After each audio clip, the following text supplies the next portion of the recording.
eyes low, red vest, flames burn hotter, man. They don't care, better lock up your girl, yeah. She like to wrestle and burn that dick up fast, just like some hot net. You like it wet, girl, that's cool, yeah, I'm alright with that. You wanna come over quick, girl, we'll fight for that. You like a young thug dame, I like to keep it rad. We should be slipping and sliding, girl, I'ma make you tap. Welcome out to the Ramblers Corner podcast. It's May 14th. So this is episode 6, and that song that brought us in was actually our own Jordan. He's currently recording a mixtape titled Fire with a Y. Fire with a Y. We'll probably touch on that later. And Matt couldn't actually make it out today, so we've got a special guest. Chance is here, both our friend. Chance the singer. Whoop, whoop. What's going on, everyone? He's bringing a unique perspective, you know. It's good to have new people in every once in a while. Absolutely. Get some guests on, yeah. This podcast is going great, guys. I'm actually a pretty big fan of it. I like what you guys are doing with it, so it warms my heart. It's a pleasure to be a part of it. Thank you. So one big thing that I was excited about, Chance being here, is you guys might remember we talked about the Mayweather-Pacquiao fight last time, and we were all completely ignorant on the fine art of boxing.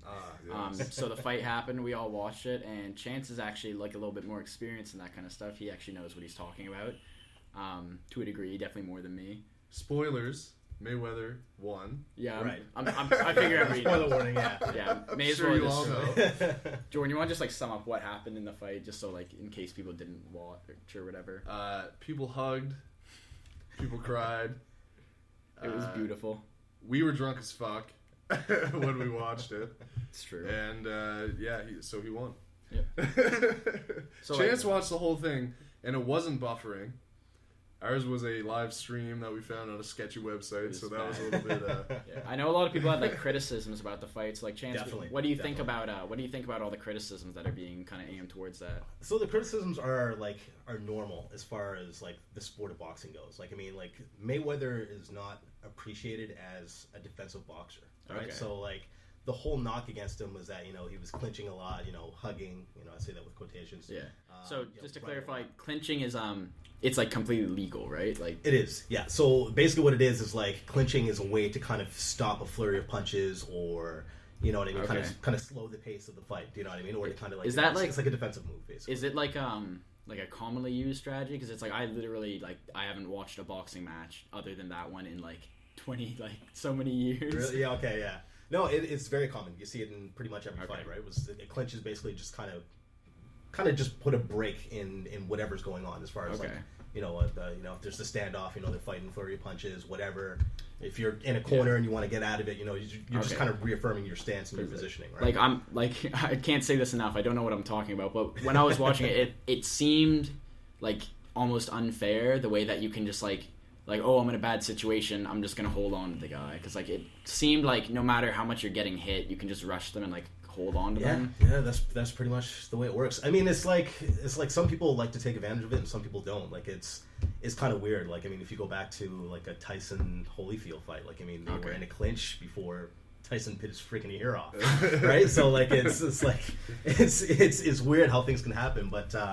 As far as the way he went about the fight, a lot of people just if you're watching the fight and you're expecting a brawl, then it'll be the shittiest fight that you've ever watched. Yeah. But if you're just what I was watching, and I've learned to do this, it's funny, is my dad taught me this, is that when I was watching his fight with Canelo, I don't know if you guys are familiar with who that one is. Anyway, it was one of Mayweather's previous fights. It was fairly recent. Anyway, he won that fight as well. Obviously, he was undefeated, but. Yeah. Canelo was known as a great puncher. He was a power puncher. So he was known as a good fighter, an aggressive kind of guy. Exactly, yeah. And it was known as actually a decent fight. They were expecting decent results to come out of it. Yep. And the guy couldn't hit Mayweather. He just couldn't hit him at all. And he was such a defensive strategist in the sense that every punch he threw, he was just swinging at air, right? Not Mayweather, but the opponent. Sounds like you have a great appreciation of Mayweather's and strategy. That's my point, right? So a lot of people are hating on Team Mayweather. Yeah, I wouldn't even say I'm a fan because I think he's a fucking dick. But you gotta respect. Yeah, you respect it. I respect the art form, right? So as far as it's like Chris Brown or Kanye West. Yeah, exactly same thing. Chris Brown's a piece of shit. He's so multi-talented. He's got some pretty solid tracks. Exactly. Same thing I was saying to you the other day. R. Kelly can kill a little girl, but he still sells records, right? So it's the same Trapped in the closet. Yeah. Incredible. R. Kelly's magnum opus. Yeah, anyway, exactly. back to the fight though. But yeah, no. So I mean, as far as like if you're watching the fight, what I was watching was Mayweather the entire time. I actually wasn't watching Pacquiao. Okay. So I was watching Mayweather and watching his eyes and watching like how he was plotting and basically kind of anticipating Pacquiao's punches and his moves and the way he responded, right? So when I was watching that, I was in awe. I was like watching, I was like, man, that's so cool how he did that. You know what I mean? And so it's like to chess. watch that, exactly. So to watch that for 12 rounds, it was just like, it was very action packed for me. So like I put it out, it was funny, very technical fight. Because for me, like action packed, probably not the phrase I would use. I know a lot of people were really mad because people paid $100 for it, and like. I don't know, like some of the criticisms even I could recognize were like kind of stupid. Like people were saying that like Pacquiao should have won, and it's like. So the thing is, like so many people went into it, and a lot of the people who bought the thing were probably just avid UFC fans that were like, oh, this is a big boxing fight. A lot of it was just like hype, like it was just like the Super Bowl. This was the fight of the century. Yeah, like regardless if you're a boxing fan or not, you wanted to. Not a boxing fan, but like people were like, "You watching the fight?" I was like, "Yeah, like I'm gonna watch the fight." Yeah, it's like the Super Bowl. It's like the World Cup. A lot of people were like, "Are you watching the fight?" And I even heard like 70% of the people I heard talking about it thought it was a UFC fight up until like, you know what I mean? Like, it's like Mayweather's a boxer. People, like, what? Most of the people that were actually talking about it were excited because they thought it was a UFC fight that was huge, and they really didn't know anything about UFC. Yeah. And they were like, "Oh, this is going to be pumping. It's $100, so it's probably going to be action packed." Yeah. They go into it expecting something, and boxing is in my opinion like the classiest of the fighting sports. I would agree. Yeah. It's like a. There's just so much like skill, and don't forget that like boxing is like you're trying to knock somebody out, like straight shots to the head. Yeah. And like a lot of people I talk to are like, well, I love UFC. It's just a mixture of all these martial arts, and they just go in. It's like, yeah, but that kind of makes it a mess when you're watching it sometimes. Yeah. I just don't like the culture behind UFC too, because it's like it really panders to the whole like super macho, like a manly man thing, and it's like I'm not like 100% against that, but it's just like it comes off as like petty and stupid sometimes. Yeah, and there's a bigger like aspect to boxing. I found it's more of like a antagonist. You know what I mean? Like there's the two different things. Like there's a hero, and then there's the villain, and like everyone's cheering for somebody. Pacquiao is like the and nice there's the guy. underdog, right? Whereas with UFC, it's just two aggressive dudes going in. Yeah. Trying to pound each other as hard as they can. Yeah, that's definitely interesting. And there's more of like a, oh man, like I want this guy to win like so bad. I need like the underdog to win. Like I think a lot of like smaller dudes might watch it and just you know what I mean? They kind of look up to these guys. Whereas with UFC, it's a bunch of big dudes, jacked. Don't get me wrong, I love UFC. I watch UFC. And it's a lot of fun. Yeah. But when I watch boxing, like you're saying, you got to appreciate it completely differently. You have to look at it from a different perspective. And the thing is like the thing that ticked me off about people's response to the fight is that, I mean, Mayweather is, he's fought a million times. Well, not literally, but I mean, he's been in a ton of fights. And every fight he's approached and done the same way. Like that is his style. And people are acting like surprised. And it's just like, what the fuck did you expect? Like that's that's the way he fights. He's a defensive fighter. So it's just like if you had any prior knowledge to his fighting style, then there would be no surprises. You'd know what to look for, and you'd be able to learn and appreciate the fight. I had some misconceptions going in, just because looking at statistics, I saw how many knockouts both the guys had. Because Mayweather's got like 28 knockouts. Yeah. And I think it was like 28, 29. So I assumed I was going to be seeing a knockout because they both had a decent amount, and like I hadn't watched any of their fights before. But so like. Where do Mayweather's knockouts come from? I'm wondering, from someone who like knows him better. Because it's just you know what? Honestly, I can't even comment that far because I've only recently. I mean, I guess when you look at the span of Mayweather's career, I'm more of a recent fan, so I haven't really like I've watched highlights and stuff like that, but I haven't gone back and watched. I was just wondering because like full fights, right? With that like prevailing like defensive strategy, it's like that must have come over time. It's maybe at first he was he's a counter more... puncher, right? Okay. So what that means is like basically if someone's like basically going on the offensive and they're throwing punches like trying to hit him or whatever, they can't hit him. Mayweather's going to find an opening, and basically that's where he catches him, right? Like I mean, if you watch highlights of his his fight with Oscar De La Hoya. Like, he fucked him up. Like, you know, the guys had thrown the towel for Oscar De La Hoya, and he was like, you know, he's one of the greatest fighters ever, right? Yeah. So, like, I mean, to watch how he completely dismantled that guy, and it was all counterpunches. You know, he had Mayweather up against the ropes, and, you know, he's, like, basically blocking, and he just managed to sneak in quick hits, but it's just, like, he's so precise and, like, on point with his punches that, I mean, the knockout punch is the one that you don't expect coming, right? You don't see it coming. If you're ready for it, it's not.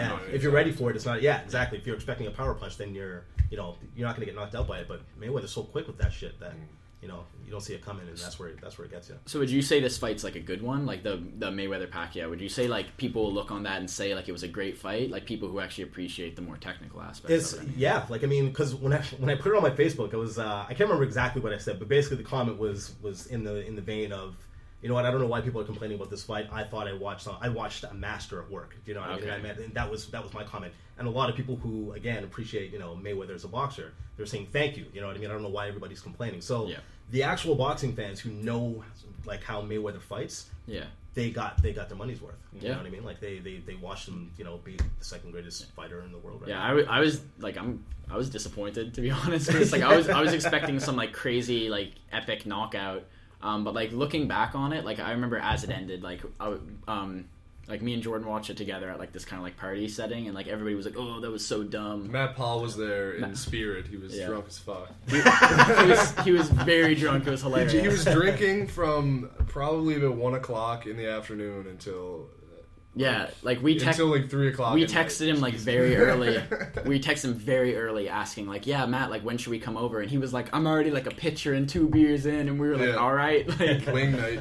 Yeah, it was wing night or whatever. But I remember like at the time being kind of disappointed. But looking back on it, I understand that like my disappointment stemmed from a lack of understanding on my part more than like the actual fight itself. You know? Exactly. If you go back and like watch a YouTube video of like, you know, just type in Floyd Mayweather defensive specialist or defensive highlights or something like that, and you watch what he does and how they like replay things in slow motion, the stuff that you see is ridiculous. It's just like, how did he avoid that punch? Like, how did he have that, you know what I mean, that kind of reaction and that kind of anticipation? Like, it's amazing to see what he does in the ring, right? So yeah, you learn to appreciate that. So I'd say check it out, like on like whenever you get some time. Like it's we might throw a link in the description of the video to Chance's favorite Mayweather highlight.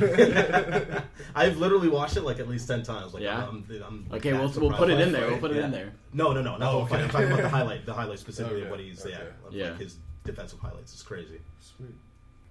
The other thing that I was watching was Mike Tyson. He had a video that he put out. He was there was a guy that was interviewing him. I think it was in Las Vegas just before he went to the fights, and he was talking about Floyd Mayweather and how he was a very, very small, scared man, and it was basically a comment that followed Mayweather talking about how, you know, his greatness and that he was greater than Ali. Right. And it was just like, you know, like Tyson was just saying that, you know, you're delusional. There's no way that you can possibly think that. Anyway, it was just funny to see, like, you know what I mean, like people's opinions about Mayweather and like how that, you know, like how greatness is actually defined in the sense that he was saying Mayweather can't even walk his kids to school, and you know, greatness is being accepted by the people, not being, you know, kind of like taunted or you know what I mean. It's kind of like a universal acceptance. Mike Tyson's a total psychopath, but like I agree with him there.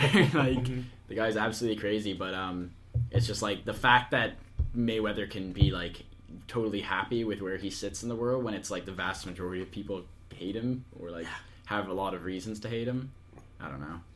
Yeah, it's hard to define greatness and what makes someone great and like what's worth respecting.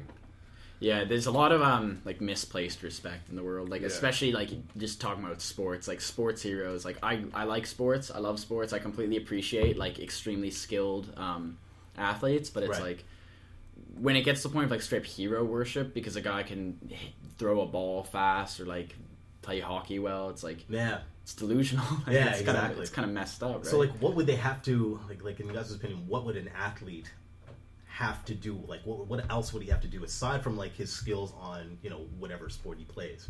Like, I mean, is there like a certain thing? Like, what is there anybody that would starstruck you guys? Like, I mean, if you were to see somebody, you'd be like, oh my god, I have to get this guy's autograph. Oh man. The thing is, I'm like a very I'm starstruck easily. Like I could see a guy who I like heard on the radio locally, and I'll be like, "Oh my god!" Like, is that Amateur Alex from like 101.3 The Bounce? I'm gonna get that guy's autograph. Yeah, no. For me, it's like if I've ever seen like like one thing I always say, like if I've ever seen Michael Jordan, obviously I'm older now, so I have to act cordial and be a little bit more mature in how I approach him. But like that's one person I would be like very, very starstruck. I would not be cordial whatsoever. I would straight up be like, "Can I have a piggyback? Like, is it cool if I crawl up your legs?" But then there's other people. Like, I mean, if it was to be anybody else in the NBA, you know, maybe aside from like Kobe Bryant, even LeBron James, I wouldn't even like. Be like, yeah. No, I'd be like, you know, there's LeBron, it's whatever. But no, you wouldn't. Come on, man. No, I swear to God, I'd be like, well, here's the thing. I've got kind of a hate on for LeBron. Oh, so okay. Well, that explains it's kind of it's mixed in with that. Yeah. Yeah, no, for the most part, like, you know, with NBA players, it's just like I don't know if I can think of like revisiting the idea of like greatness in athletes. I don't know if I can think of an example of someone who I completely would see like regarding athletes who I would see as like a great person who like completely deserves all the love they get. Yeah. I mean, aside from athletes. Yeah. Like, is there anyone besides athletes? Anyone who just like contributes like hugely to the world, like. Yeah. God, I talk about him too much, but everyone on the podcast knows I have a hard-on for Elon Musk. Yeah, amazing guy. Like, he's contributed a lot to science and stuff. Really famous writers, like authors, vast majority of them are dead, but it's like if you could meet someone like, you know, like Plato, like that would drive me crazy. I don't know. Yeah. But the thing is, even then, it's like they're not perfect, right? Like, it's no one's like really totally perfect. Yeah. Like, it's a cliche thing to say.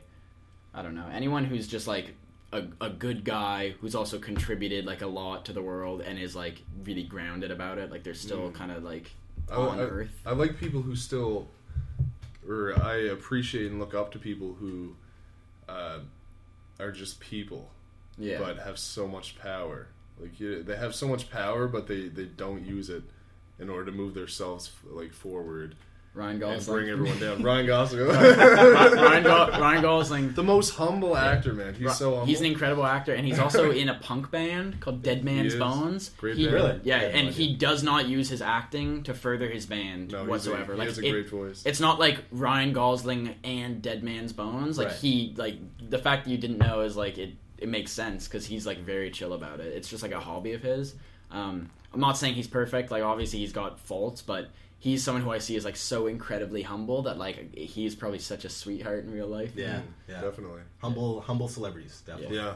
Humble celebrities who like give back. Like they're cool with stuff like that. Yeah. Like Leonardo DiCaprio came forward and talked about like global warming. Yeah, recently. That's great. Anyone who uses their position to not further like themselves or like their cause, but like to further something that should be seen as like a global cause.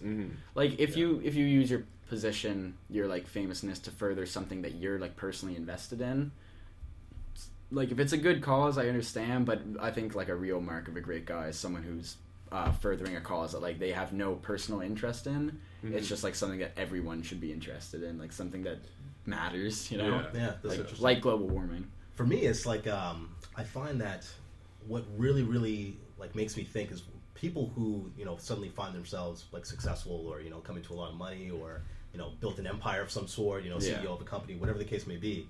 And they make sure, like, you don't hear any stories about them about how they, like, you know, betrayed their friends or suddenly, like, you know, didn't, like, you know, like, suddenly, like, just didn't ignore them or anything like that. Like, you see that their close circle, their inner circle, they actually build them up and kind of, like, you know, create positions for them. Entourage. You know, it's the same type of thing, right? Yeah.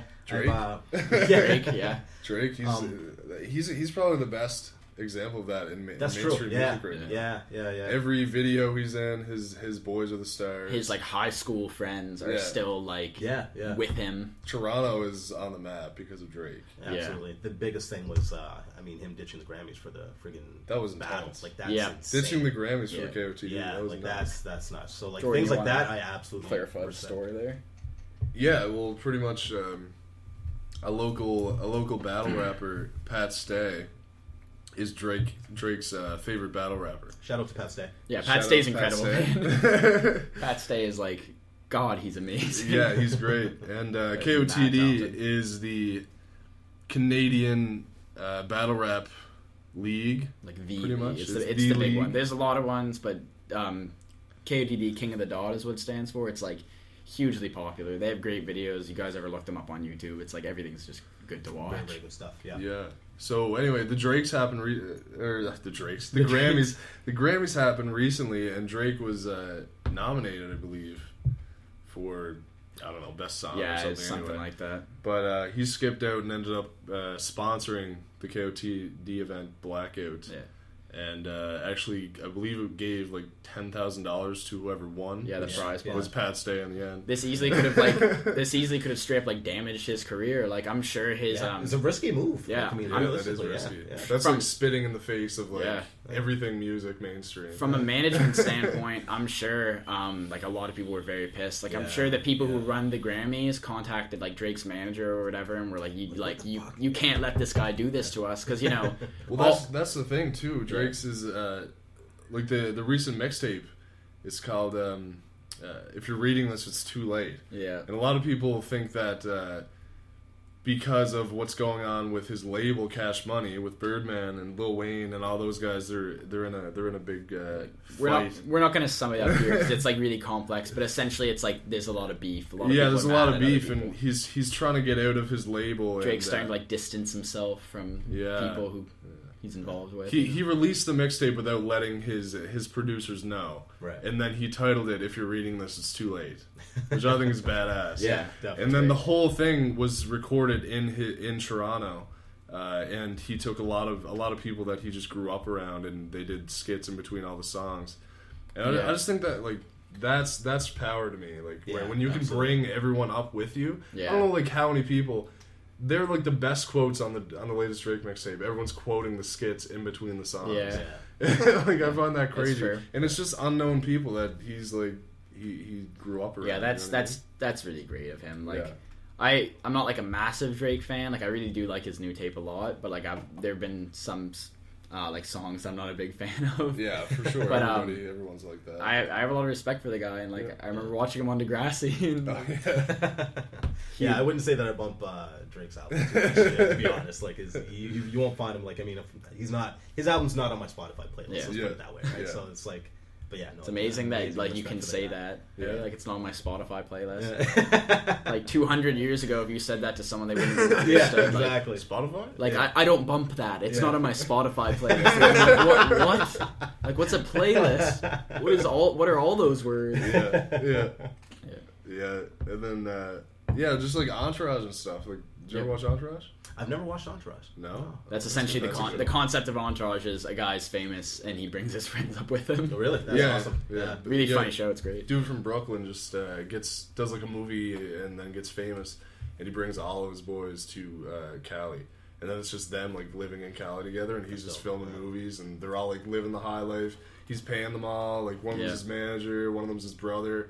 That's the way to do it. Yeah, he's just like paying them all to like do stuff for him, but they're all working, right? So it's not just like he's feeding them money, but they're pretty much all living comfortably just because their boy made it.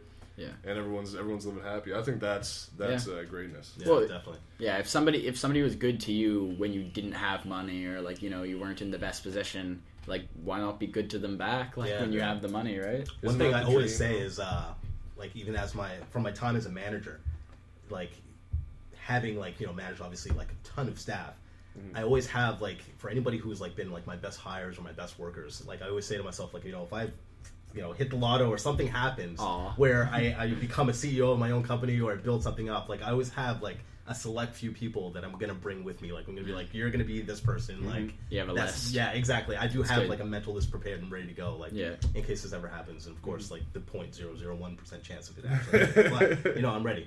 I'm not make that app. Yeah. I'm not Silicon Valley, man. You gotta get into that show. Everybody, so apps are where it's at right now. It is. Everybody's talking about making the app, but I'm not like a huge like I don't keep track of favors that much. Like I'm not too stressed about like buying somebody a beer. Like I'm not the kind of guy who's like, hey, like I bought you a beer that one time, like pay me back. But I do think it's important to like kind of keep track of like who's been good to you and who you've been good definitely. with. See, I'm on the opposite. I'm like the type of guy that like I still have like there's a guy that I remember. We took a cab home from going downtown, and he paid for the cab. This was like last year, and I know that I've yet to see him downtown yet, but like I'm mentally prepared to like there's a mental tab there where it's like, I have to buy this guy a drink next time I see him. Like I'm just psycho like that. Like I always want to repay my favors and debts in that sense. Like I'd say I'm more strict with repaying my debts than I am with like getting them paid. But it's the kind of the pace is set by like the people I'm with. You know what I mean? Like I have some friend groups and like people who I know it's like more of like a strict like thing with like the payment of debts and stuff. Yeah. And then, you know, others, it's like people who I've been friends with for a long time. It's like, I don't care. Like, they buy me food. Like, I'm not stressed about, like, paying them back immediately. You know what I mean? I figure as long as I shit them out on the mixtape, then... Yeah, exactly.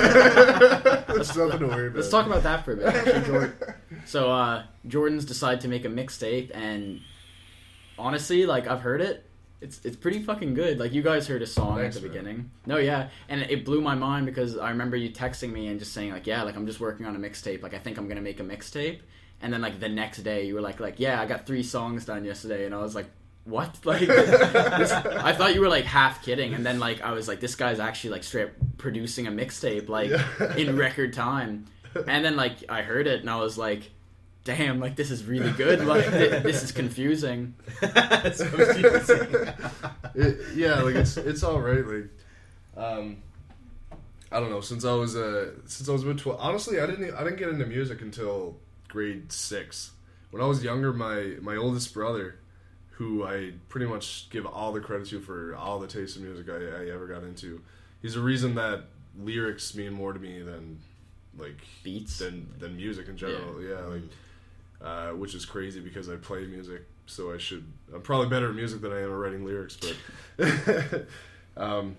yeah, around grade 6 I started getting into music, and I was just listening to like radio hits, but when I was younger, my brother would just always be watching Much Music and Eminem and stuff, and Eminem and all that stuff are the guys that you grow up on, Blink-182 and everything, but that always pissed me off. I'd want to watch cartoons, man, and he'd be watching Much Music and like all these ridiculous videos. I don't get it. Like, as a kid, I always loved when my like older siblings would watch music videos because some of them were so like fucking cool. Like early Eminem videos and stuff. Like I was young and I was like, this is crazy. I always just thought it was like the craziest thing. Yeah, but like, and then eventually I was actually laying in bed one night, and I just got into like downloading albums and listening to albums like straight from the start to finish. LimeWire. Yeah, LimeWire. LimeWire back in the day. Shout out to LimeWire. It gave me so many viruses. Fucking bricked a computer I had. Yeah.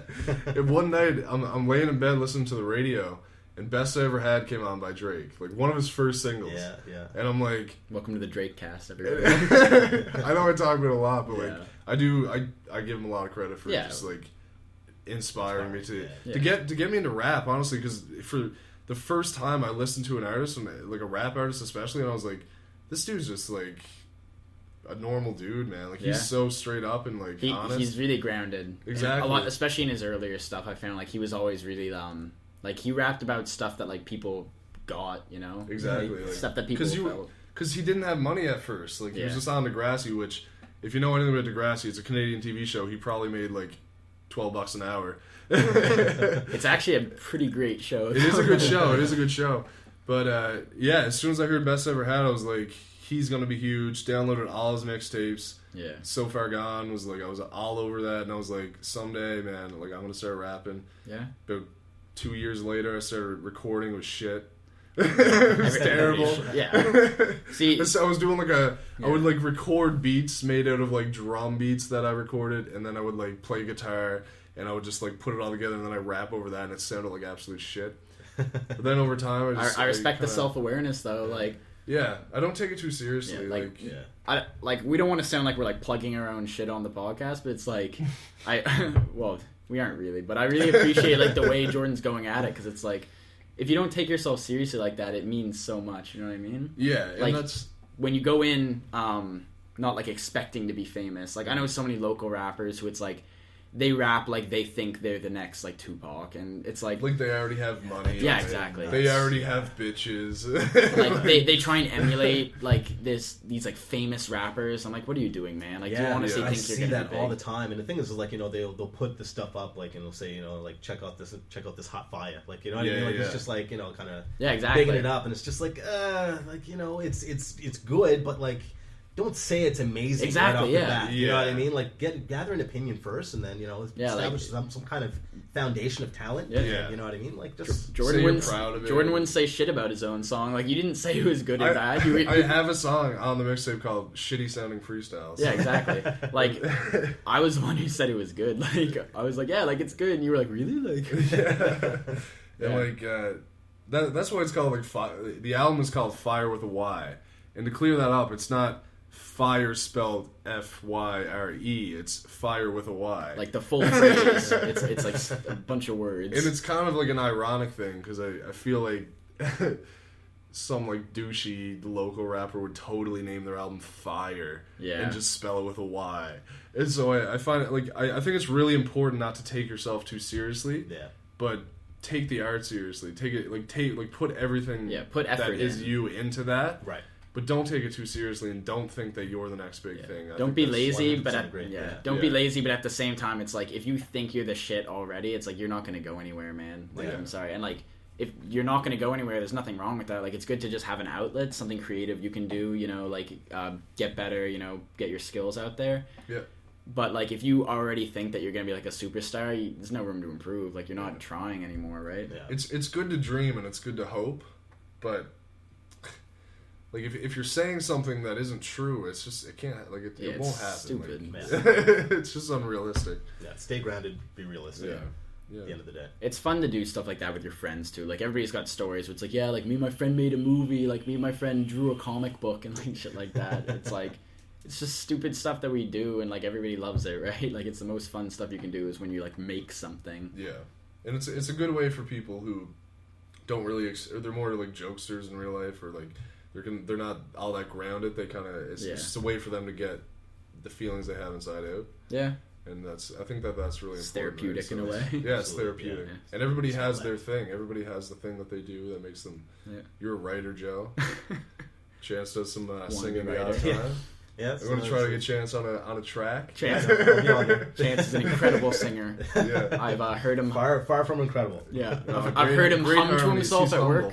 Yeah, very humble. No, I've heard him sing at work. Incredible.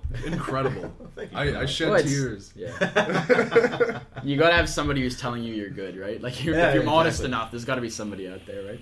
Yeah, no, it's good to just like do stupid shit though. Like, just go to a park and like paint, man. Just try painting. Like I know it's the douchiest thing ever, but it's like, even if it sucks, like just do something. Yeah. It's really healthy to just like do stuff like that. I think.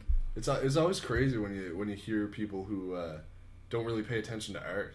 They don't really care much for art. Like when you say art, I'm one of those people. When you say art is such when you say art, do you mean like broad form, like music, painting, like everything? Yeah, like music, painting, movies, writing, all that stuff. Yeah. That, like I know especially music. I feel like music is like, and this is just totally just me because I love music. But and don't get me wrong, I don't believe that I love music more than everyone else. But like, yeah, that's one of that's a buzzkill for me is when people tweet like, oh, like music is my life, like.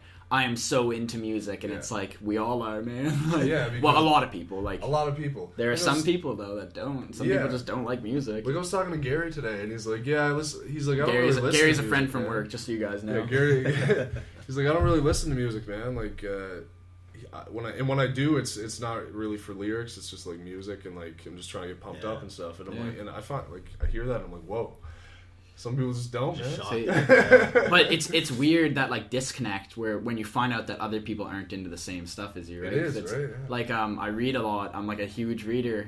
I constantly read and nobody reads. Like it's shocking how few people read. Like I talk to like my closest friends and I'm like, man, you would love this book, and they're like, I would, like if it were a movie, but it's like I can't sit down and read a book. They don't feel like they have time. Yeah, to me it blows my mind because it's like something I'm so into, but then like I kind of take a step back and it's like when my friend was like, yo, like listen to this sick like fucking techno track, and I'm like, yeah, I'm not that into techno, and it's like he probably heard the exact same thing right there. Yeah. And like I don't hate techno. I'm not like saying that was just an example, you know. Shout out to techno. Shout out techno.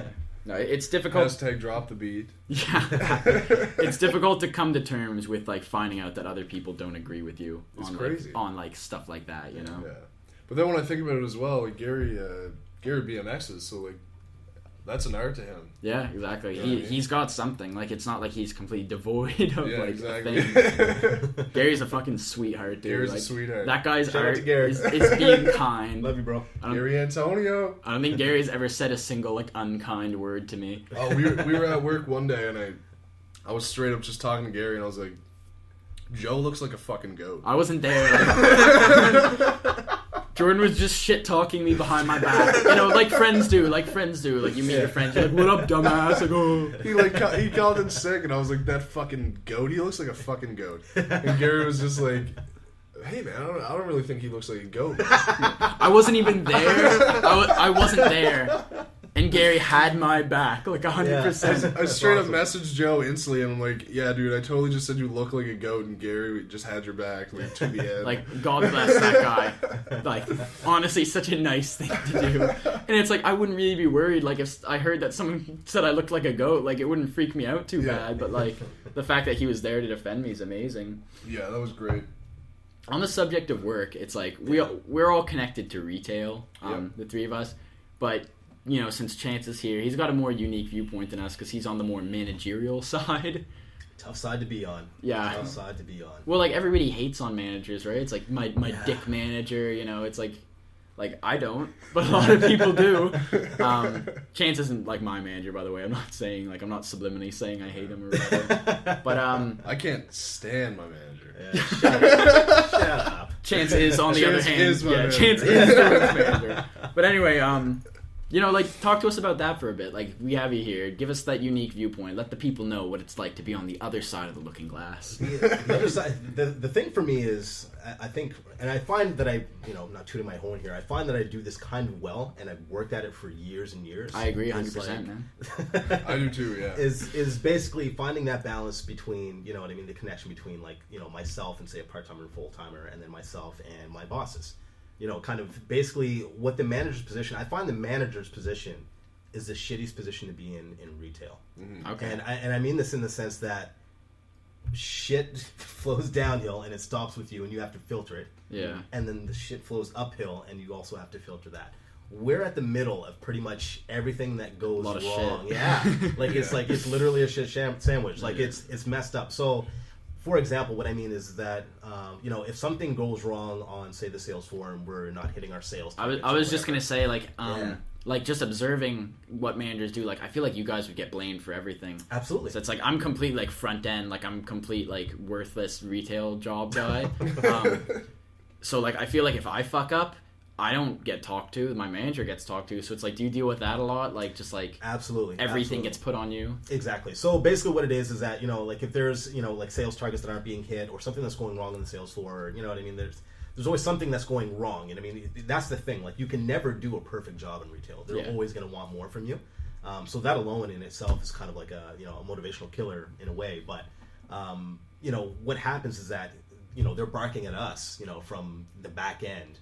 And then we kind of like, I don't want to discourage my reps. So at the same time, I kind of have to filter what's coming down. You know what I mean? I can't say everything that they're saying to me about how I need to run my store, my kiosk, or whatever it is that you're managing. They expect your that people. too. Like I feel like they would expect you to put it in like manager language. Absolutely. They're expecting us to, exactly like filter it in the sense that we can deliver it to our reps and our part timers in such a way that it's it's not going to completely like destroy them, right? So so that part is very, very hard to balance. So like, and the thing is like, you don't want to, like, I'm never the type of guy to say like, kind of, bleed, a company color in the sense that, I don't bleed Wal-Mart blue. Like I don't, drink the company Kool-Aid in the sense. So I always try to stay grounded in the sense that, like I want to try and filter it and like I said, find that balance so that my staff don't hate me. Okay. That's basically what the end game is that I need to make sure that I get the respect of my staff. And, the way to do that is, like I said, it's all about filtering. So it's really tough. It's a tough game. Mm-hmm. Absolutely. Mm-hmm. Yeah, I can definitely see that. Like trying to distance yourself from like the company because like you don't want to be like your job, right? Exactly. It's like a stupid hippie thing to say, but it's like I think anybody can agree with that. Even if you love your job, it's like there's got to be some point where the job ends and the person begins, right? Exactly. So yeah, you got to find. It's like you're compromising who you are to kind of live up to the company's standards. Yeah. You know what I mean? And that's the tough part. And you do that more so as a manager than you would as a part-timer. Right. As a part-timer or full-timer, you can kind of be yourself and, you basically kind of, you pick and choose your battles. You know what I mean? Not as much as expected of me because, I'm like, it's not like a career thing for me. Exactly. Yeah. But like as managers, it's such a tough game to balance. So like, and the thing is that, and I'm going to shout out to anyone who's listening to this podcast because I feel like this is a very, very key thing when it comes to people who work in retail and who, you know, are given a certain amount of hours. The hours discussion, even from a customer's perspective and even like an employee's perspective, there's never enough hours. There's never enough hours to staff the floor for the customers. There's never enough hours to satisfy the staff. I mean, that is all dictated by people that you will never see, that I might even see maybe once a year. That is all controlled by other people. Like there's no say that we have in that. You know what I mean? We can choose the allotment of hours and who they go to. But even then, that relies a lot on, you know, the availability of certain staff and things like that. Like, my point is that there is very, very few things that we're actually in control of as managers. Is basically my point. Like, what you know, a lot of people say if something goes wrong, let me speak to the manager. Yeah. Bring the manager out here and let me speak to him. Da da da da. I'm sure you can do this for me. It's just like, you know what? Our job is to smile and say yes. You know, I can help you out as best I can. But the reality is, there is so little that we can do for you. Like that's the harsh truth, right? So, yeah. So would you say there's like kind of a disconnect with people who are above the manager, who are like expecting things, like because you were saying like the people who actually decide how many hours there are never in the area, like they don't know if it's understaffed. Like, so would you say there's a problem there? Like, exactly. So it goes right back to what you were saying, is that they don't know that it's understaffed. You know, the reality is, I mean, I think every boss, in a sense, or every director or CEO, I mean, they know that, you know, they got to cut hours to try and, you know, it's save money. Like that's you know, that's the big thing. But I mean, like, they have no idea what it's really like on the sales floor. Like, they're not watching the day-to-day operations, or, you know, how the store is run, or how many customers are actually, you know, going in there and what they're doing once they're in there. All they see really is a customer count. Right. I mean, they're keeping track of how many customers are entering and leaving the store. They don't know what those customers are doing in there. You know what I mean? Right. Walmart, you know, any Walmart may get for, you know, 1,000 to 5,000 customers in a day. But the reality is that one of those customers can literally take up 2 hours of one associate's time. Yeah. Yep. Do you know what I mean? And so then some of them don't even speak to the associates. Some of them are just in and out, right? Exactly. So it's just like, you know what I mean? Like, is a customer tracker really like a good measure of like how business is going in the store? Or, do you know what I mean? Or I'd say that's like, to, you know, that's almost like a universal problem with a lot of things, though. Absolutely. It's just when you reduce things to statistics, the meaning is kind of lost. You know, it's like just like, you could write an amazing book, and if it doesn't sell, but the few copies that it sells, the people who read it are like amazingly impacted by it. The publisher, good analogy. The publisher doesn't care. Like the publisher is not going to say like, everybody loved your book, like they were impacted by it. They're going to say like, you didn't sell enough copies. Like, sorry, we're not going to fund your next book. Yeah, that's a good point. Yeah. No, it happens all the time. Yeah. So coming from the perspective of the associate. Yeah. Give us that. That'd be great. Yeah, I'd say Jordan's definitely more of like a retail-centric guy than me, because he's worked more retail jobs and he's like a little higher up in the ladder than me. I'm not going to completely divulge our positions, but I'm pretty low. Yeah, I'm pretty entry level. The monkey's out of the bottle. Yeah. We work at Wal-Mart. Sorry, Matt. Matt Paul. He didn't want anyone to know that we work at Walmart. We work at Walmart.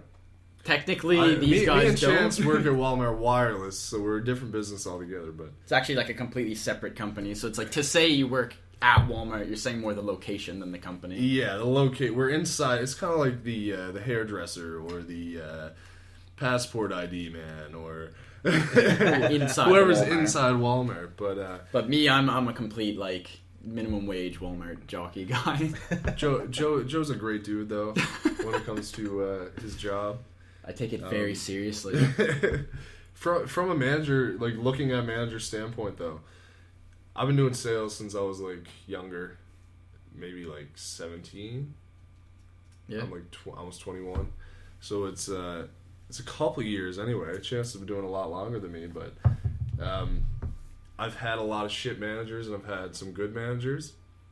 I've worked under my brother, which was hell. They no longer become your brother anymore. Yeah. They're a fucking working with family manager. Like, if you're in the same position, it can kind of work if you guys are like smart about it. But it's like, if someone's above or below you, I feel like it must have been hell for him too, honestly. Oh, definitely, because it's like because sometimes it's just like, look, man, you're my brother. Like, I'm struggling here. Like, you got to help me out. Yeah. There's nothing. He's getting told by somebody else, right? So exactly. I kind of get the manager position just from that standpoint, because just like once I stopped working with my brother, there's a big conversation there. Like, man, why were you this way when you're my manager, right? Yeah. but then started working with Chance, and that was great. Yeah, no, that was there's a difference between being feared and respected, and I find a lot of managers kind of either like take that and they go one way or the other, and it's kind of just like, okay, if I'm tough and I'm scary, it's gonna inspire my employees to work harder and all that shit. But they're gonna hate you. But they're also gonna hate you. So why? In the end, it's like I'm either gonna leave because he's a shitty manager and my life's miserable because of him, or I could actually hang out with this guy outside of my job. Yeah. And we're gonna get along. And then when it gets to work, I respect this person and everything they say because they have more wisdom and more experience in this field. Right. So I want to actually listen to them and take from what they have to say, and I think that's the best way to go at it. Good point. Yeah. Chance is by far my favorite manager I've ever had. He's a great guy. Cool enough to do a podcast. Exactly. Yeah. Thanks, yeah. No, we can always joke whenever I come in. There's a good conversation. We're just talking about life. It's a good time. But when it gets down to it and he's coaching me, I'm actually listening to what he has to say and I'm learning from that. Because you like him as a person, exactly, so you know that what he's going to say matters, right? Yeah, and I see that he feels a lot more successful and is a lot more successful than a lot of the people I know, work-wise and outside of work. Yeah, I feel like you're a lot more happier of a dude than half the guys I've worked for. So it's like, especially my brother. He's never gonna listen to this, but good thing. Yeah, exactly. Especially my brother. Like he's in a hard spot, and like you know what I mean. So it's you see people who you feel like are doing it right because they're friends with their associates, but they're also doing their job the right way, in my opinion. So right, that's great. Yeah, one thing that I was thinking about just while Chance was talking about like the struggles of taking like the corporate language and presenting it to the workers is like, Jordan, this is more of a question for you, I guess, since you're like on the lower end of the retail thing. Do you think that managers should like communicate more of what's being said to them, or do you think that they should like simplify it for the worker? Like it's a broad question, it's hard to answer. I think that and I don't mean to sound pretentious or sound like a dick or sound like I'm better or anything. I feel like a lot of things have happened to me in my life where I've had to grow up really fucking fast emotionally and just like logically. Yeah. And so when I talk to a manager, I just want the dirt, like tell me, man, like what do I got to do? Like what's gonna make your job easier for me? Yeah. But looking at people who haven't went through the things I've went through, like some of the people we work with or even you work with, it's like if a manager went at them the way I want them to come at me, they're probably gonna get like insulted. They might not handle it. They won't handle it as well. I get my whole life I've been taking shit, so it's like, give it to me, man. I've got a tough skin already, like by now. Yeah. But for most people, when they're going into, especially sales, man, that's a heavy field. Like sales sucks. It's no joke, man. It's no joke. Yeah. Like I've done door to door, and that's like tough. Yeah. That's just rejection after. That's more rejection. That's like more than 100% rejection.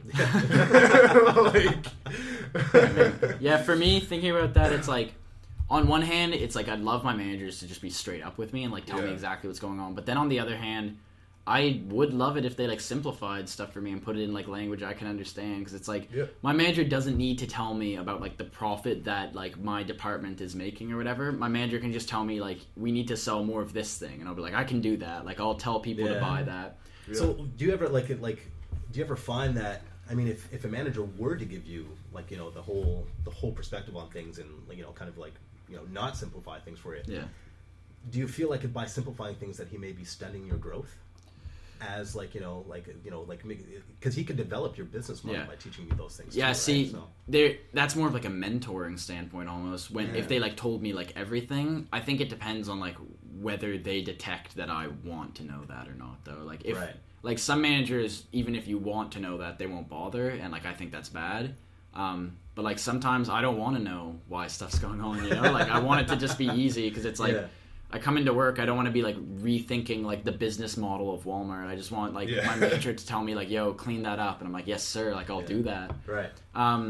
But then you're right, I think in like if they told me everything, I would learn more. I would be able to understand how business works, and in the future, you know, that might help me, and it would help me understand other problems as well. Like when they come forward and say like, listen, I've got to cut your hours, I won't be like, oh, like why? Like, I'll say like, I understand because earlier you were telling me that like, you know, it's the off season for this product and we're not gonna have to stock this many people, so it's like, you know.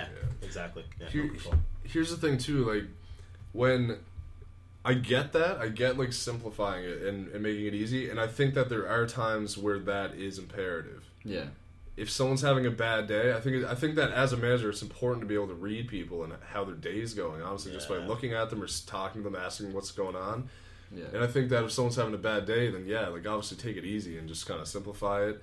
But when someone maybe is kind of high spirited, they're happy, everything's going good for the day, just kind of like give it to them straight. I think it's important because when I know when I go into work, or even when I just think about work, I'm like, dude, I can totally improve on that. There's so many things I have to improve on. Yep. And I know that until I do that, I'm not going to get better.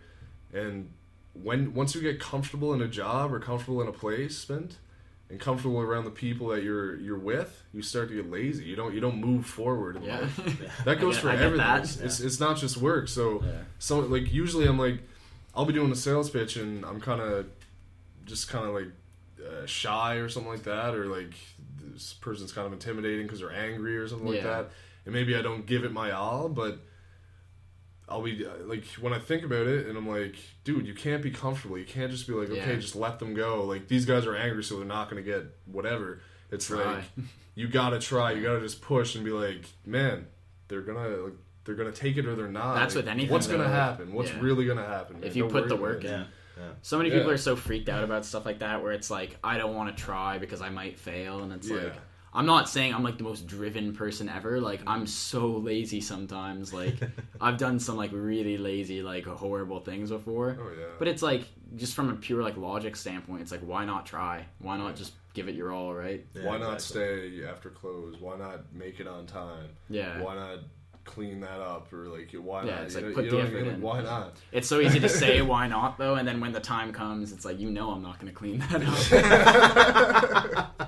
I want to go back to what you were saying though about being able to, you know, read people and, you know, their how they're feeling on that particular day. To give everybody who's listening just a little window into the day-to-day life of a manager. So if you're working with somebody and you have to have a conversation with them about something, it may not be a positive conversation. It may be something related to maybe something that they've done wrong, or you know, maybe their performance is lacking, or whatever the case may be.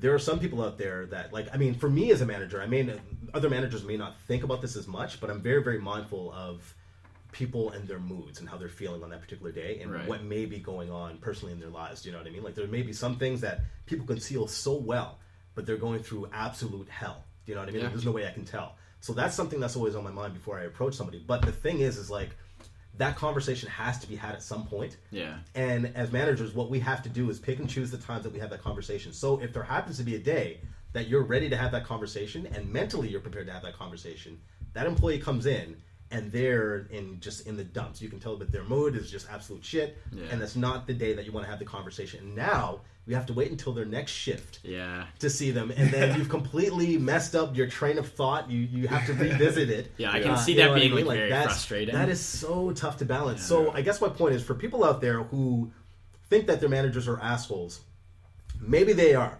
but they're not complete assholes in the sense that if you go through this situation, there's reasons why. They're probably practicing in their head how to bring this information to you. They're just not very good at it, and they may not have picked a very good time for them to actually talk about that, right? So that's something to be mindful of. Like, don't take everything personal. Yeah, that's important to remember too. Like, just remembering that they're people too, man. I was just gonna say, managers are people too, man. And like you're saying, like, managers are getting the shit end of the stick both ways. Like, shit's just coming in two directions, like it's 1,000 directions, and it's just like you just got to remember they're people too. And not everyone is good at communication, and like I've always said, like with everything communication's key. If you can't just talk to someone and just deal with it, like nothing's gonna come out of it, like nothing's gonna happen.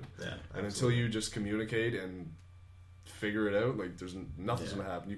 You want to fight with somebody, talk it out first. If you can talk it out first, it's corny as fuck, but if you can talk it out first, try it. You know what I mean? Like communication fixes everything. There's no communication, nothing's going to get solved. That's true. It's interesting to talk about stuff like this, especially just because retail is like something that's so huge in our society. Like everybody's connected to retail, whether you like it or not. It's like if you use products, like you're connected to retail. Like everyone's been to a Walmart, everyone's been to like a grocery store, and like you probably worked a job in a retail situation. Like the vast majority of people have. So it's interesting to get like a little window into just like how that all works, especially from a manager's point of view, because not everybody has been a manager. Like that's something that's a lot more rare. And I find that's something that a lot of managers are afraid to talk about. Like when it comes to like really kind of exposing that side of it and what we go through. Another thing too is the stress on managers from the daily grind of a job. Like it never really stops. You know what I mean? Like it's when you go home. It's very important not to take work with you, but sometimes you can't help it. Do you know what I mean? Like on my phone, I have access to my work emails, and they come in all the time. And the thing is like even going back to what I was saying about if somebody has a complaint, where's the manager? Right. So like that alone can sometimes actually stress somebody out in the sense that if a manager comes in and they've had a bad day, whatever happens in their personal life, for you guys as part timers, if somebody pisses you off, you can go to a manager and say, "Hey, can you help me deal with this?" I've done that before. Absolutely, you guys have an outlet. You guys have an out, like a way out. For managers, but you don't. Shit. Yeah, you're that's stuck. it. Like, that's it. I can't go to my district manager or my director or do you know what I mean? Say, "Hey, like, you guys want to come visit the store and take care of this shit?" Like, they would laugh their asses off. Yeah, exactly. Like, just like, no, exactly. This fucking customer's talking to my associate. So there's nothing we can do. It stops, and that goes right back to my example about how shit comes uphill from part-timers. Right, that is a clear example. If you straight up don't, like, if a manager straight up doesn't know what to do in the situation, it's like there's not much they can do. Everything falls apart in that case too, right? Like it's just like, okay, well, what next? Like, and also, customers expect everything. Like customers, like I'm not totally hating on like angry customers because like I've been in like bad retail situations before, but like customers, some of their expectations are mind blowing. Sometimes it's like doesn't it piss you off when you have a great day and you're just giving the best customer service? And then you go on lunch or like your day's over and then you go to get something to eat at a restaurant and you just get shitty customer service. And I'm like I thought like what you put into the world is what you get back. Like, what's happening right now? It's like, I was great today. Make my sandwich right, motherfucker. I have some sympathy for like people who like fuck up my fast food orders because I've fucked stuff up so much. Like I have messed up stuff for customers a million times over. But it's like I can't help but get mad when stuff like that happens. When I'm like, you put fucking onions on my burger. I specifically said, and like I have to kind of take a minute and be like, it's okay. Like they probably had a rough day. But I worked fast food as well. Oh really? I never did fast food. I worked at fast food. I worked for like food as well at Boston Pizza, and it was just like, so I had like, I did dishwashing once, and right, you've just been everywhere. I had a straight line. The waitresses would come in with the dirty dishes. They would we didn't really have busboys. The waitresses would just come in, give me the dirty dishes, and then tell me all the stories of the day. Jeez. So I would just get like all these these waitresses and waiters just like hear all the shit. I'm like their outlet. Like they just tell me all this shit, and I'm like, oh, that sucks, man. So I get that as well. It's just rough. Yeah, I understand. You can't help it sometimes, man. Like you just go in, you get shitty customer service, and you're like, I deserve to be. I had a job once. I had a job once that had like a really interesting thing where I essentially didn't do shit. Like I really didn't do much, but I got all the appreciation. I was an usher at like a theater for plays. Oh, wow. So I'd like lead old people to their seats. I got to wear a suit. It was nice. And after the show, people would I would stand and open the door for people and be like, oh, like how was the show? Like was it nice? Like I would just essentially like try and make their experience better. And like my duties were like opening the door, making sure everyone like found their seat, making sure no one was eating in the theater, just like really basic stuff like that. But like people would be like, the show was amazing. Like, thank you. I had a wonderful evening. And I'd be like, thanks, man. Like, did it myself. Yeah. Did you have a flashlight? Like, I had a flashlight. Yeah. I didn't like to be that guy, but every once in a while I'd have to be like, yo, like you're eating a full salad inside a packed theater right now. Like I have to tell you to stop. I'm sorry. I had a guy come in. Did you ever have to pistol whip someone with the flashlight? I wanted to so many times because it was one of those heavy flashlights. But I actually did have a guy once have like a full tub of like, I don't know, like California greens with like Caesar salad dressing just like poured on it. Seriously? And I was like, I don't know where you are in your life where you have to bring a full salad to this play. Yeah. But like, I'm sorry. Yeah, no, that was an interesting job though, because it's like I got nothing but love from people, because it's like if you're the kind of person who goes out to plays still, like you're a pleasant human being. You're not going to be pissed off about anything. Yeah. And like I really didn't do much. Yeah. So like from a customer service standpoint, like that job made me feel amazing. Absolutely. And you know what's funny is that kind of a segue into how the whole customer employee dynamic. It's you always hear the negative. You'll never ever really hear the positive, right? No. Like I mean, it's too bad that when it comes to customer feedback, like people really don't want to really say anything positive. It's like you'll hear 100 times more negative things than you will the positive. As someone who's been in like manager positions, Chance, it's like how many times has an employee like been like, can I speak to the manager, and wanted to like, or not an employee, a customer said like, can I speak to the manager, and they just shit talk the employee. But how many times has someone been like, can I speak to the manager, and they're just like, he was great, like the employee was awesome. Absolutely. Actually, it happened with you. It happened with Jordan. Did she call back? She did. She did. She was sweet. Yeah. No, Probably talk about that. that. Was great. Like it's. That's something rare. And absolutely. Yeah. That's the first time that ever happened. But Jordan's customer service is absolutely phenomenal, and it's just like it's a shame that even from a simple conversation, if we're providing, it is our jobs. I get that. Like we're supposed to give you good customer service and provide you with the information. But if it's exceptional, let someone know. Absolutely. That can further their career. That can make them feel amazing. And like as a manager, I'm sure you love hearing that, because it's like. If you've been in the dark all day, like you don't know how they're doing at work, and then suddenly it's like, like he was great. It's like you're like, what? Exactly. No way. Yes, please give compliments. We appreciate it. Yeah, like that's something that I always say is like I've been I'm not like an amazing customer service guy. Like I do all right. But if every person who I like made happy actually told my manager, like, listen, like that guy did really great, like he was really caring, and like he took a lot of time out of his day to help me out, like, man, I would be the happiest person on earth, because my manager would constantly be like, Joe, you got another one, like you're amazing. And I was like, yeah. Talk about that customer, just because I know specifically who you were talking about, because she said she'd call. Yeah. That's good of her to tell you though, because honestly, like the kind of people who are gonna call and say you did a great job, like shout out to them, they're amazing. Absolutely. But we talked for like a good while I was doing the activation for her phone, her daughter's phone or something, granddaughter I think. But she was in a wheelchair because when she was younger, she had a problem with her back, and they did surgery on her.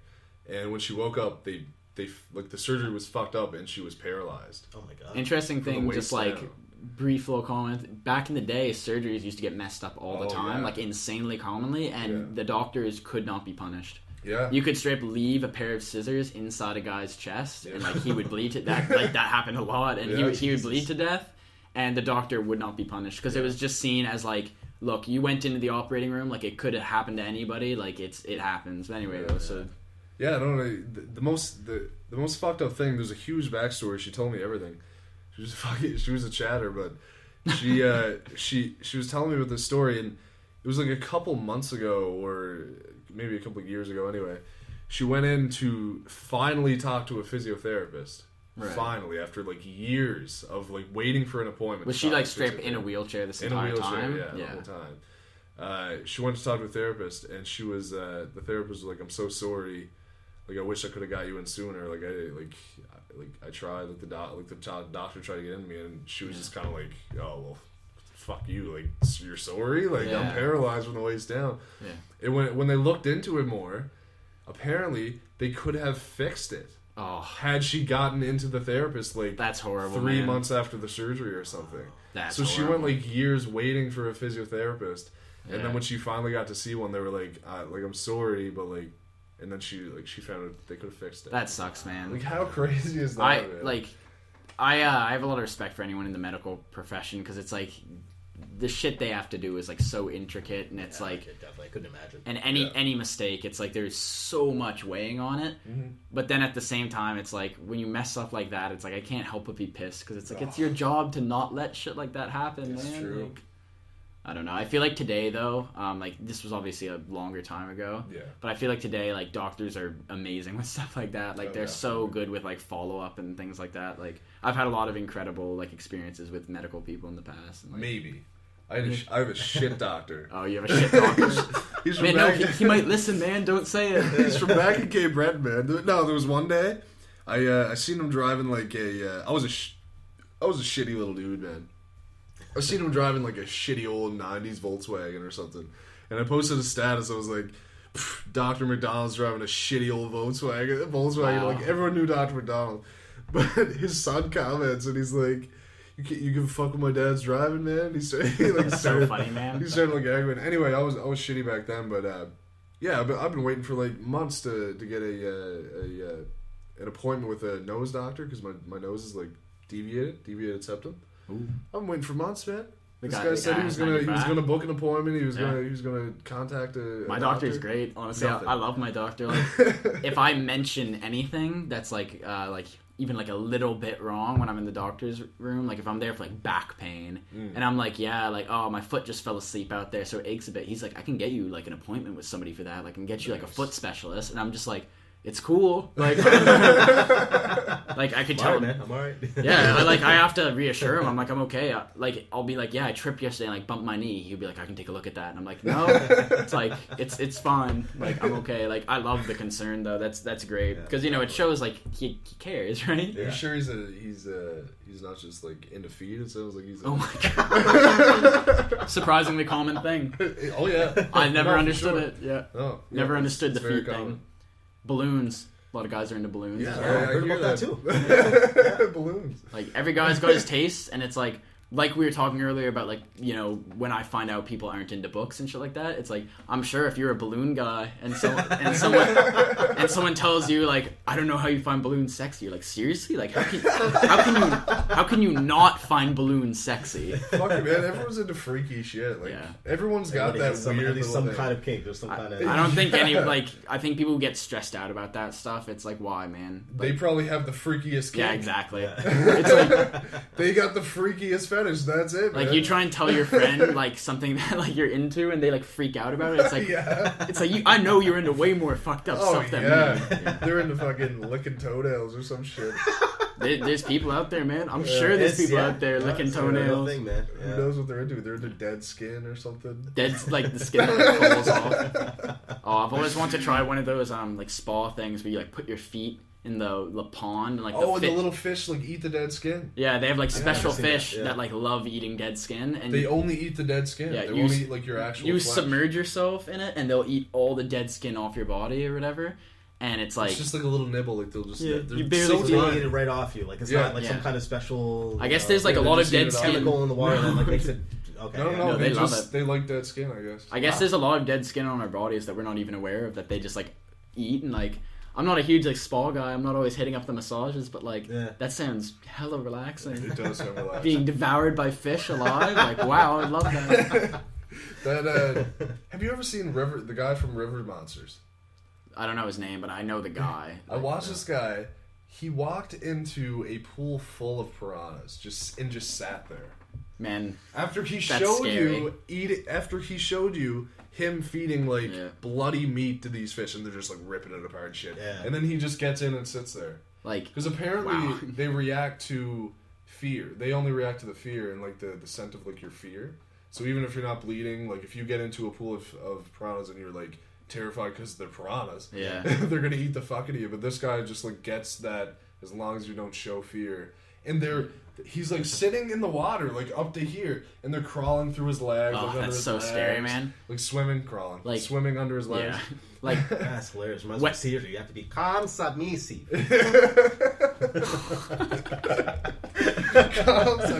Calm submissive. Yeah, what's man. up, bro?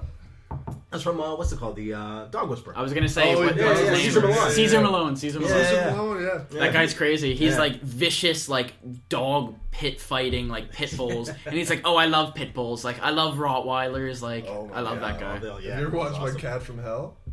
I've watched like maybe one. I can imagine. That's so funny, man. I can imagine what it's like. Also, Spike's Urban Tarzan. That one's hilarious. I don't know that. What's that this about? This guy who looks like Tarzan. He's got like this long, shaggy hair, and he has a big, like, fat, like, sidekick who's like a reptile expert. What the fuck? And they reenact the stories that they actually go out and do. Yeah. So they reenact them, but it's like a reality show. Okay, yeah. But they go out and just like rescue like animals that escape from zoos, and like they're in the middle of like the city. Like a guy brought like a camel to a live action birth of Jesus. And then the camel got loose, so we had to like go capture the camel. That sounds so exciting, honestly. This girl had like a pet chimpanzee that was running around with her handgun. And she's like, you can't take him away. I love the chimpanzee. And then he'll like rescue bears from like the black market trade and like tigers from the black. It's intense, man. It's a pretty funny show. That's wild. Yeah. But it's actually really good. Yeah, that sounds insane. I honestly like shows like that. Like they're pretty bad, but like I used to get loaded and just watch them. I loved it. Guilty pleasure stuff. All the Pawn shows, like the million different Pawn shows. Guilty pleasure of mine. Like Pawn Stars, Hardcore Pawn. It's like I'll flick one on every once in a while. See what's going on in the pawn shop. Yeah. Reality is an addiction, man. Reality TV shows sometimes. I don't know why they call them reality TV shows when they're they're not reality. The vast majority of them are the farthest thing from reality. Yeah, exactly. Urban Tarzan, very realistic. Like everyone's life is like so their funny. Yeah, it's good stuff. Because he looks like Tarzan. He's got this long shaggy hair and he just runs around. He's this big buff dude and he's just like, you can't own this cat, man. And he's just like, they got like a cage with like a fucking leopard in the backyard, and they're like, like why the fuck do you have a leopard, man? They don't have like the papers, so he'll just fucking go. He just walks in, and he's just like, come on. He's like, you come with me, I'm saving you. And he like saves this big cat or something. So he's kind of like the Dog Whisperer as well. Kind of, yeah. He can communicate with the animals. I believe it. I believe that the Urban Tarzan can speak to creatures, honestly. Oh, I believe it. Whenever I see stuff like that, where people are like, like circus performers like putting their heads in lines, or like guys like sticking their heads in a crocodile's mouth, and it's like, I don't care how well trained the animal is, or if you know that like stupid thing, like that stuff where it's like you said, like piranhas only react to fear. It's like, even if you know that, like, don't get in a fucking pool full of piranhas. What are you doing? Yeah, just don't. Like, even if it's a 1 in a million chance that like they'll do anything, it's like, dude, you could get eaten. Like, or like, not to mention just like the harsh conditions of circuses, like. Animals in, man. Yeah. There's elephants and all that shit. There have been tons of elephants who've like stepped on people because they just get pissed after like being in captivity for however long. I don't even know how long elephants live. I was gonna say 30 years, but I was like, do they live that long? Yeah, I hear they're pretty smart though. Elephants are quite smart. They have very good memories. Yeah, but it's like I see guys like putting their heads inside tigers' mouths, and it's like you trained that tiger for 10 years. You're best friends with it. It's an animal. Yeah. It could bite you. Absolutely. If it bites you, you'll die. Like, are the stakes worth it? Are the stakes worth putting your head inside its mouth or whatever? No.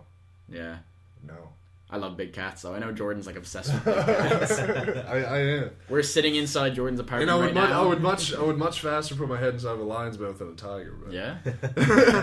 Yeah. We're in Jordan's apartment right now. Giant painted tiger on the wall. I'm looking at it as we speak. It's beautiful. He's got 2 cats in here as well. Perhaps like an homage to the pet that he wished he could have. When you were saying like, why do you have a leopard? What you were actually trying to say is like, I wish I could have a leopard. Leopards are nuts. I went to the zoo the other day, and she's like, I got to see her feed all the big cats. So she fed the tigers, she fed the jaguars, like the zoo cheetahs, person, the zoo coordinator. Yeah, she fed the big lions and shit. That was so gnarly, and she just like was running around with chunks of meat. She took us over to the panther. There's just one lone panther. I don't know why he's not with the other jaguars. Yeah, because they're all the same species. Do they like play well together? Like I know panthers and jaguars are the same. Panthers are just black. Jaguars. Yeah, it's just a black jaguar. Yeah. But like, do they chill together?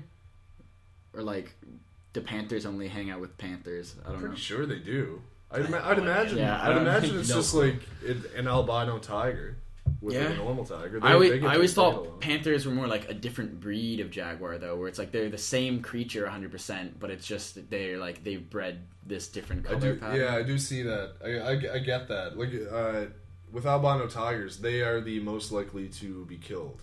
Like by other tigers, because they're camouflage. It's a flaw. It's a flaw in their genetics when they turn out albino and white. So in theory, evolution should be like stopping that from happening. Yeah, a lot of people see a white tiger and they're kind of just like, "Whoa, that's like an incredible animal! Like that must be so ferocious." But really, they're like the most likely to die in the wild. That's interesting. They won't blend in, right? Fun fact regarding that, very fun fact. You know, like peacocks, how they do their like whole tail flare thing to show off mates. Yeah. I was reading about like because I didn't understand that. I was like, why is a big tail like something that the females are attracted to? And I figured it was just because it made them seem like more manly or whatever, like more like stronger. They're bigger. The reason that peacocks are attracted to ones with like bigger, flashier tails is because the fact that they have such a big, flashy tail means that they've had to deal with a lot of shit. Like, it's actually like interesting. Stressful life. Well, they have such a big tail, so like hunters have been bugging them, and like predators can see them a lot easier, so they get like attacked more often if they have a big tail. It makes them harder to like lay low. And because they've been attacked so much but are still alive, that means they have some other genetic trait that's helping them out. So it's like they might have real strong legs or whatever peacocks value. Right. Oh, wow. So the big tail is just like an indicator that they've been through shit, they're hard as fuck. In the same it's true. In the same way that if you see a guy with scars, it's like the scars themselves don't make him any stronger, but they're an indicator that like this guy's been in a lot of fights and he hasn't like lost so bad that he's died. Right. Guy's probably hard as fuck. Like know not to fuck with the guy. So like big tails on peacocks literally means nothing except for like I've been in many fights and like I'm okay. So like I'm a good mate. Yeah. This is an interesting idea. Like when you think of the strength of animals compared to human beings. We have our minds and we can do all this crazy shit. These thumbs, man. These thumbs. Thumbs are dope.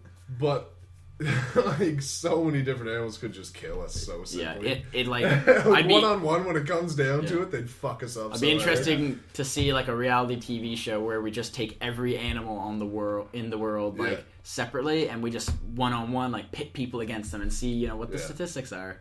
Fun facts about tigers. One swipe from a tiger to your head's getting knocked off. Simple as that. Your head's just gonna fucking like nothing, just gonna knock your head off. Really? They're huge. Tigers are huge. Like I believe that. A tiger comes in contact with a stationary bear. One swipe to its back is gonna break its back. Oh, God. One swipe to its head is gonna shatter its skull. Tigers are straight killing machines, man. That's messed up, man. Tigers I never would have thought. Yeah, tigers are the deadliest hunters on the planet. Do you guys know why tigers have the pattern going on them? Like why they're so pretty looking? It's kind of like a fingerprint. Okay, every tiger has a different. It's not camouflage. Like they're so pretty. Yeah, different. I can't. It's been a while since I read up on this one, but different patterns in their face mean different things. Like how they recognize each other. Yeah, like, that's interesting for sure. Yeah, I always wondered because like tigers are one of those creatures that it's like if they didn't exist and someone wrote them like for sci-fi, it's like these giant cats with like bright orange fur and like black stripes, and they're also like complete killing machines. It's like, oh, those are cool. You might appreciate this, but tigers, as opposed to lions, are able to stand on their hind legs and fight with both paws at once. Much like Floyd Mayweather. Much like boxers. And that's why, and a lot of people don't know that, but lions, I had no idea. Lions are so like top heavy that they can't really stand on their hind legs. Right. So they can only swipe one paw at a time. Whereas tigers can just get up and fucking wail on you with two paws. Yeah, that's definitely a big advantage. Yeah, so they can just fucking murder lions easy. But people don't know that because lions are the king of the jungle. Yeah, exactly. That's the perception that they create, right? Exactly. So, I mean, that's... But the thing is, tigers are so universal. They can live in almost any climate, like Siberia in the fucking snow. You said something to me once about tigers. I don't remember what it was, but it was like every like continent has tigers on it except for like. I remember you saying something. They're very universal. It was like every continent except for like Antarctica, like the Arctic or whatever, has tigers on it or something like that, and that's like. It's crazy. Those guys get around. Yeah. A lot of people don't think that white tigers... A lot of people think that white tigers are Siberian tigers when when a lot of people will be like, when they see a white tiger, they're like, that's a Siberian tiger, but that's not true. Any tiger can turn out white. Okay, that's interesting for sure. You can see a Bengal white tiger, anything. Those are my favorite Bengal tigers. I read that book, Life of Pi, and that's the kind of tiger that it was. That's a great book. You read the book? I didn't read the book. Oh, you fucking asshole! That's a great movie. So excited to talk about books with someone. Joe is legit excited right there. Yeah, I was the excitement right there. I was gonna straight up pause the podcast. I was gonna pause the podcast and talk to you about books for a bit. Oh, yeah, that stings. That stings.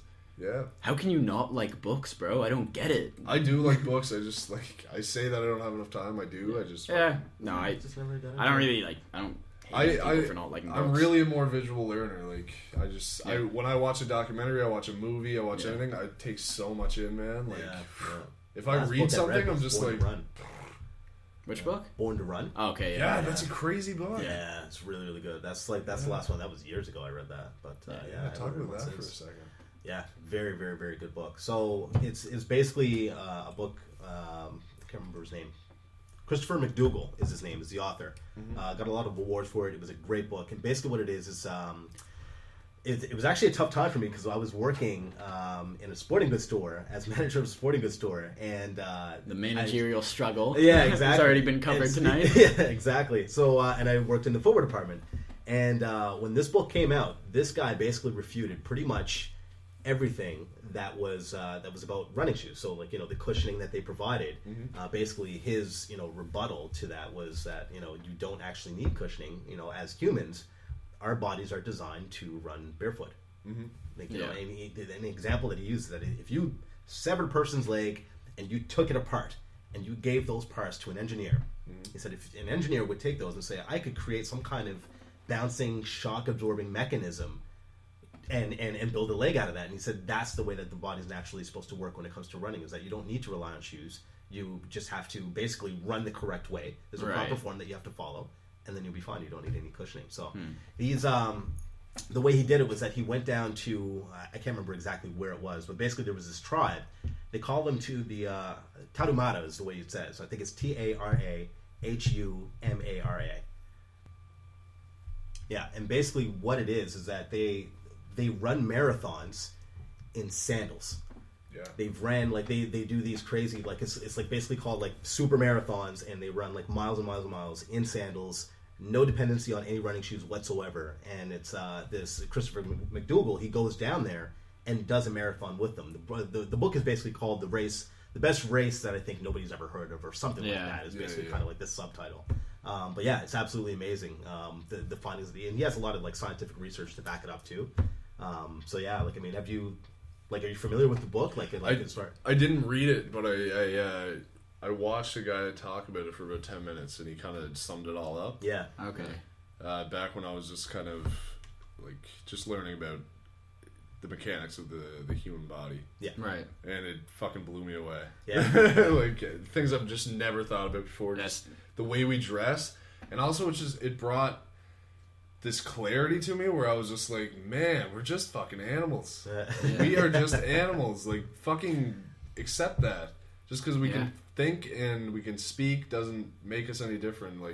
And the clothes we wear doesn't take that away from us. We strip that all away, we're fucking animals, and we're pretty fucking good at being animals. Yeah, we're the fucking bomb. We're the bomb. Yeah. After the big hype following that book, because I run a decent amount. I'm not a huge runner, but it's it's probably my favorite. I love cardio. Yeah, it's my favorite form of exercise. I just started getting back into it. I used to be an avid runner myself. So. I tried barefoot running because people in my neighborhood actually must think I'm insane. Some of the shit that I do.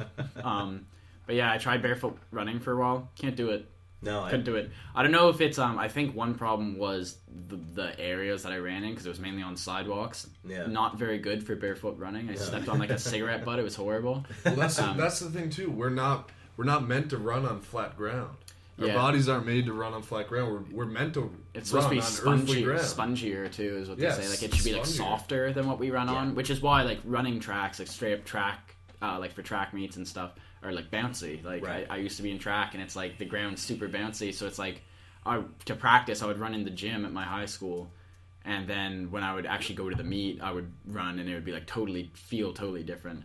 Another thing though that I feel maybe made barefoot running not work for me was my form. I think I just wasn't doing it right. That's what I was gonna say. Like I feel like I'm so used to running with like fancy running shoes that when I stripped that away, I was still running as if I had the shoes on, and it really like messed me up bad. Yeah. I'm not like a huge runner. Like my form's not even that good like with the shoes on, but I feel like that definitely influenced it a lot. Yeah. Do you run barefoot? I don't run barefoot now. It is something that you have to train yourself to get back into. So at the time that I was running like on a regular basis. Like I was running anywhere from like 6 to 10 kilometers 4 or 5 times a week, right? Like it was just like constant running. And then I made the transition to barefoot running. I got those, Vibram 5 fingers is what they're called. Basically, it's like the toe shoes. Like, toe shoes. Yeah. They look super stupid, but they're super comfortable. Yeah, absolutely. They're great. Anyway, I did, for some dumbass reason, I didn't follow any kind of training or anything like that. I didn't, gradually, get into barefoot running. I just slipped these on and I went for a 7-kilometer run barefoot. Probably fucked you up really bad. It did. Yeah, it was really, really bad. So, I mean, it wasn't like so much an injury. It's basically, I want to say it was like some kind of stress, like some kind of pain in the ball of my foot. Okay. But that's basically what it was. So, but the thing is that I managed to do it. And then once I recovered, I managed to keep on barefoot running. So I eventually got to about 4 kilometers where I felt comfortable and no pain at all, right? Oh, wow. For some reason, I just stopped. I don't know. I think it was the winter time. Like, it was just, the seasons were changing, and then I just stopped, and I never got back into it. But I do believe it's a real thing. Like, you see it, right? Like, if you look up YouTube videos, there's enough people running marathons barefoot. So when you barefoot run, how would you explain, like, the mechanics of your foot? Like, what's it like? What are you landing on? What are you, like... Where are you forcefully pushing yourself forward? What would you say you did to your form? Like, how did your form change? Yeah. So whenever you're in running shoes, because you have thick soles, generally your body tells you to heel strike or maybe strike on the midfoot. With barefoot running, your feet have to strike directly beneath you. So generally when we're running, our feet kind of like, move, like kind of strike a little bit forward. Right. But you kind of almost have to like fall into your stride. Like your feet you're landing on the balls of your feet. And you actually have to make sure that they're landing like almost directly beneath your hips. So the reality is that you can't really run that fast when you're running barefoot, right? And this goes back to what we were talking about last time, where humans used to actually run their prey to death. Yeah, we're not like natural sprinters. We're natural marathon runners. Exactly. And that's where he was getting. That's the whole science behind it. Right? Also, you have to basically strike directly beneath your hips. Run at a very, very slow pace, and you have to actually kind of like have a spring to your step, right? So it's like kind of like a boxer in the ring, It's like bring it back. I know, bring it back to boxing, but it's the same type of thing, when they are like, if you look at their footwork, they're always on the balls of their feet, they're kind of bouncing around. Running barefoot, it kind of has that same kind of. Also, bringing it back to just like how Jordan was talking about, like one-on-ones against animals and stuff like that. It's like. Something that we always overlook is how few animals can actually beat us in like distance running. Like it's insane just how far humans can run. Like when really pushed to the limit, Yeah, no, I was like even fucking before you guys came, I was taking some trash down. We got this long hallway where we leave the apartment and we go down. We go all the way to the end, and then the trash chute's there. And I was fucking running barefoot back and forth. Just like, cause I want to like get into running. I just like I've done a lot of running, but I haven't like got into running, and that's what I was doing. I was running on the balls of my feet, and I was like, this just feels right, man. Exactly, yeah. And the thing is that's your brain telling you that. I mean, if you happen to heel strike barefoot, it is the most bone jarring, painful thing that you can ever do. And so the brain is naturally telling you that you need to switch to a forefoot strike. It happens naturally, and that's their point. Is that the natural stride for a human to run is to strike. There was just like bounce. I was like, I feel like I could just run miles right now. Like I felt like my heart wasn't like racing that much. But I was moving fast. So I was just like, and I was like, man, if I trained and did this, because I've been like dreaming about it for like a year now. Like I just want to get into like barefoot running and like, because ever since I heard about this book, I was like, I want to read it so bad. I just don't really know where to find it. I don't want to download it and read it. I think I have a copy. You can borrow if you want. The book that he's talking about? Yeah. Really? I have like a really big personal book collection. Perfect. I'm a book guy. Yeah. No, it's really cool. I think one thing that discouraged a lot of people is they expected it's like this guy came out and said like it can be summed up as barefoot running's better, right? Yeah. So people heard that and then they were like, oh, I'm not going to wear my shoes today. Like I'm not wearing my shoes when I'm going running. And they expected to run like 24K and feel amazing and be like, wow, like I'm a 10 times better runner now that I don't have shoes on. That is so the expectation. Yeah, people didn't really understand that it's like it's a lot more complex than that. Like you're not just taking off your shoes and like suddenly I'm an amazing runner. Yeah. So I feel like that kind of discouraged a lot of people, and that's one of the reasons why you don't see more barefoot runners, because it's like, the fact of the matter is, if you're used to shoes, like, you're gonna do better with shoes until you fix yourself. Right? Exactly. Yeah. The craziest thing about it too is that how companies have capitalized on that movement, right? So you have things like the Nike Freeze, the super flexible shoes. Yep. There are so many shoes now that are so much more lower profile. Yeah. And the thing is, I mean, they do kind of mimic the feel of the barefoot, but at the same time, it's just like it's not. It's not it. No. It's not like, even close, right? Because your muscles are still fighting to keep that on your foot. Yeah. Exactly. And I watched, I listened to a podcast with a girl who actually studies biomechanics, and that's what she was talking about the whole time. It was like 2.5 hours, and it was so interesting. Man. She was just talking about just all the different things, and like they brought up toe shoes, and she was just kind of like, yeah, they're great. They're probably the closest thing you can get, right? But it's just not the same. Like, it's not the same, and you're still fighting. And then they were like, well, what about like sandals or something? And it's like, well, that part of your foot where the band's going over, is that muscle is still fighting to keep that on while you're running, and like, that's not that's interesting right? for sure. It's always interesting. The tiniest little muscles are just like working. Well, the little effort, like, it makes a difference, right? Exactly. Yeah, it's always interesting to think about, like, how even like technology has come so far, but like we still can't surpass a lot of what just like comes natural to us. You know what I mean? Like, our bodies are like something that we can't really beat. So it's like, we've designed all these amazing shoes. Nothing better than a barefoot, though. Yeah. And it's like, we've made like amazing cameras that can take pictures like such amazing quality, but like not better than the human eye, which is just like, well, it's just there. I mean, like 4K is more than we can fathom. That's true. It's like, it's more than we can detect. But I just mean like, in the way that the human eye can focus so quickly on everything. I'm seeing in like 1,000 different. Like my aspect ratio is a lot better than my TV ratio. You know what I mean? It's like the fact that we can focus and like how our eyes adjust to light. It's like, there's so many things that our bodies just do without even thinking. That's like way better than like any technology could like create. Yeah. So, I guess we should end it off there. Yep. Special thanks to Chance for coming out, replacing Thanks Matt. For having me, guys. I really appreciate it. This was a blast, by the way. This was a good time. You're welcome. Definitely. You're welcome back whenever, man. Yeah, we'll have you back when Matt Paul's around, and I'm sure he'll have some snarky comments like he does with everybody we speak to. Matt gives me so much shit, but God, I love that guy. We miss you, Matt. Yeah, definitely, Matt. Come back. I hope you're having fun in Florida. You'll hear this when you get back, you silly motherfucker. Alright. Anyway, it's episode 6. Episode 6. This was the Rambler's Corner podcast. Everybody have a nice day. Have a beautiful night.